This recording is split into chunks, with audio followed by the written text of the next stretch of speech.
Шинжлэх ухаан технологийн их сургуулийн оюутны 2 дугаар дотор байранд шүглсэн дулмаа охины сүнс юу хайна вэ? Шинжлэх ухаан технологийн их сургуулийн оюутны 2 дугаар байрыг чөтгөртэй гэж ярихыг сонсоод уг байранд амьдарч байгаа дээрх шалтгааны улмаас уг байрнаас гарсан тус сургуулийн оюутан Минжээ гэдэг охинтой уулзч ярилцсан юм.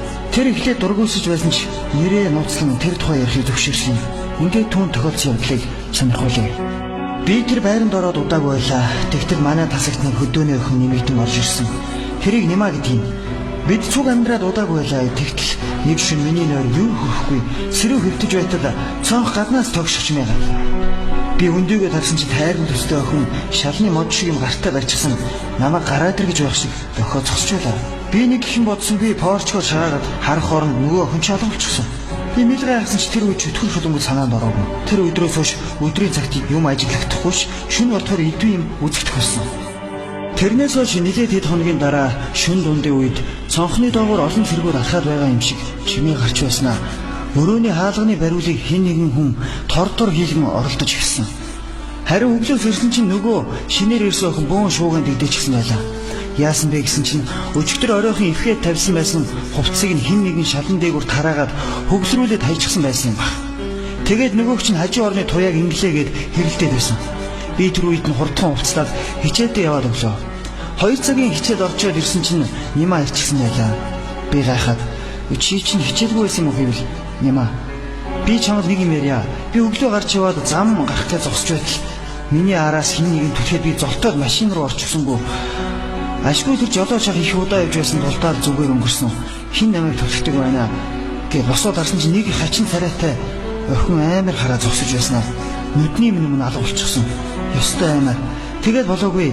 Хичээл дээр би ямар ч ус өмсөөгүй юм шиг дараа чичрээд байсан. Тэгээд би ирчээд байна гэж ярихт нь итгэвч биш, байхч биш болоод өнгөрсөн. Тэгсэн чинь тэр шин цонх хагах чимээ гарахаар нь цочоод харсан чинь цонхоор нэг хүн гулгаад ороод ирдэг юм байна. Би юу ч дуурч чадахгүй харсаар байтал тэр шууд Нима руу очиод дээрээс нь тонгоож байснаа хоолойг нь 2 гараараа боож хэлсэн. Би хашгирч босоод гэрэл асаачихсан чинь алга болчихсон. Тэгээд хардтал нөгөө хагарсан цонх зүг зүгээр. Өрөөнд айж гайхсан бид хідээс өөр хинч байсангүй. Миний дунаар бүгд сэрчихсэн байлаа. Нима руу очсон чинь тэр хоолойгоо 2 гараараа бариад ухаан алдчихсан байсан. Би харсан бүхнээ ярьсан чинь тэд нар итгэж өгдөггүй намайг тоглоод байна гэсэн. Ер нь анх намайг тэр хүнийг харсан өдрөөс хойш Нима нэг л сонирн болчихсон. Нэг л ууртай, гонигтай болчиход байлаа. Тэгээд бүр саяын явдлын дараагаар дандаа ухаан алдаад унцдаг болсон. Эсвэл зүү зүгээр хичээл хийж сууснаа над руу аймаар харснаа. Хүү, Минжээ. Чиний толгой дээр чинь нөгөө муухай охин чинь суучаад над руу хараад байна шүү дээ гэд байдаг болсон. Тэгээд байж хэд хоногийн дараагаар өөр хангаагаас эцэг их нэрж Нимаг эмчлүүлнгээд аваад явсан. Одоо жилийн чөлөө авчихсан гэсэн. Хаана байгаа юм мэдэхгүй. Харин үлдсэн бид гайхаж энэ тэр юм сураглаж байгаад байрны жижигэрийн бүгээс нэг юм сонссон л доо. Тэр юу вэ гэвэл 5-6 жилийн өмнө энэ өрөөнд дулмаа гэдэг охин байсан гэсэн. Тэр их дураараа тасгийнхаа охтуудын гурц сундрыг нь хилэлгүй хамаагүй өмсөөр явчихдаг байсан юм байх. Тэгээд нэг өдөр тасгийнх нь хэд уурдаа түүнд энэ тухай хэлтэл тэр аймаар уулаад та нар намайг ядуу зүдүүгээр нь дээрлэхлээгээд хаалгас аваад гараад өчгсөн гэсэн. Тэгж яваад яг нөгөө Нимагийн машин дайруулах шахсан зам дээр нь хальтарч унаад машин давар орчихсон тэг хөрхий гэж ярьсан. Тэгээд тэрнээс хойш тэр өөрийнхөө байсан өрөөнд хорогдчиход шүн болгон хүний хувцс өмсөж өрөөнд дотор алхдаг. Хувцсны эзнийг нь хорлох гээд байдаг болчихсон гэсэн. Тийм болохоор би тэндээс гараад 2 сар шихэн болж байна. Миний оронд орсон охтыг яаж өгөх юм би мэдэхгүй. Тэд лав айдаг баха. Ингэж үүсэн юм. Ингээд ирхэн сонсогчтой хүндээ хашгирaan аимшигын бүлгийг хүргэж байна. Ингээд үргэлжлүүлэн оюутны байрны холбогдолтой бас нэг босон явдлыг хэлье. Оюутны байранд хорогдсон Чингээ охины сүнс хүмүүсийг айлгасаар байна. Шинжлэх ухаан технологийн их сургуулийн оюутны 1-р дотор байрыг хий үзэгдэлтэй гэж тус байранд байдаг оюутнууд шивэр авирхэн ярилцдаг юм лээ. Энэ талаар тус сургуулийн 1-р дамжааны оюутан мөнхтөр ийхүү ярьсан юм а. Би 2003 оны 9 сард Пист Орсын сансар дахь салбар геодез астрономи ангид элсэн ороод сургуулийнхаа дотор байранд амьдрах болсон. Оюутны амьдралд дасч ядаж байтал саяхан нэг аимшигтай юм болоод би ёстой зовж байна. Эртэл би тасгийнхаа хүүхдүүдтэй хоолоо хийж идчихэд унтахынхаа өмнө элдв чөтгөр шулам сүнс хий үзэгдлийн тухай ярьсаар орой болгосон л да. Бид нар эд бүү халж байсан чинь миний хажуу орны сүхэ гэдэг байна. Хоёулаа доошо буугаад би засчаад ирээ. Миний шээ сүрж байсан ч жаахан залхуураа Жаахан байцсан жагаад гараа л та гэхэд сүхэ. Би дисгүнэ гэд гараад явчлаа. Тэгтэл удалгүй сүхэгийн муухай хашгирхдуу коридор тарлаа. Бид жааран гарч хартал тэрний нүүрэн цав цагаан болчихсон хар хурдаараа өөдөөс гүйж ирээд тэнд наймархан байна гэд гүгээд орчихсон. Тэгээд дараа нь сүхэ жаахан тайвшраад би сая жорлонд руу орж явтал жорлонгийн угаагуурт хийнийг нь аяг тавгаа угаагаад байх шиг байсан. Би гайхаад жорлонд хийн аяга угаадах юм болдоо гэж бодоод орчтол хинч байгаагүй. Тэгэхээр шээжээр буцаад гарах гэсэн чинь угаалтуурын хажууд нэг өндөр охин цаашаа гараад зогсож байсан. Тэгээд намайг хаалга хаах чимээнээр тэр эргэж харсан. Йоо, ёстой амар юм харагдсан. Тэр уулаан үртэй нүдэн бүлтрээд гараад ирсэн юм шиг том бас хүзүүн тасрагч шахсан харагдсан.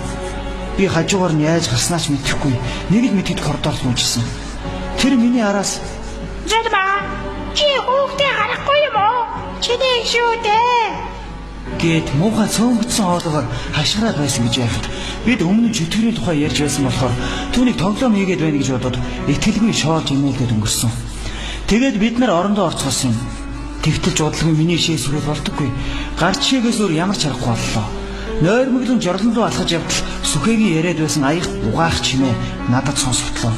Би ч тэгэнгүүт нь айгаад эргээд гүйсэн чинь араас хөөх хүний хөлийн чимээ гарлаа. Би хальт эргээд харсан чинь нэг хар юм надад бараг тулаад ирчихсэн байсан.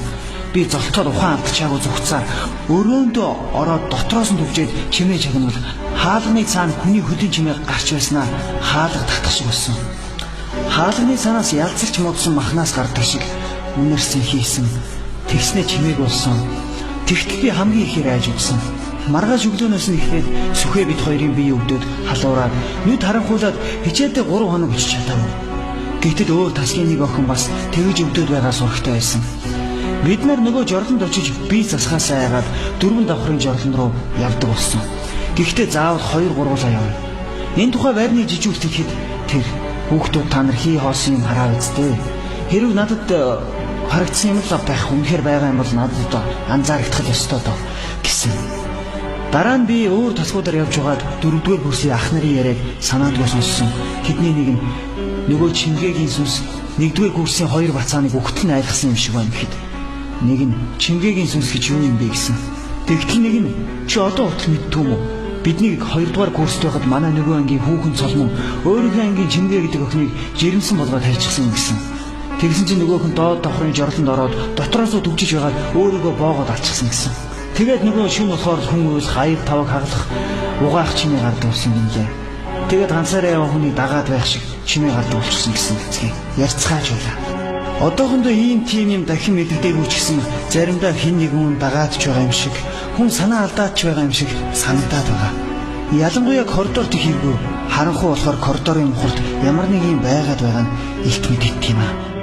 Ер нь их аймтаа гэдэг. Зарим нь ер нь ярмаар гэнэ ярихгүй ч болно.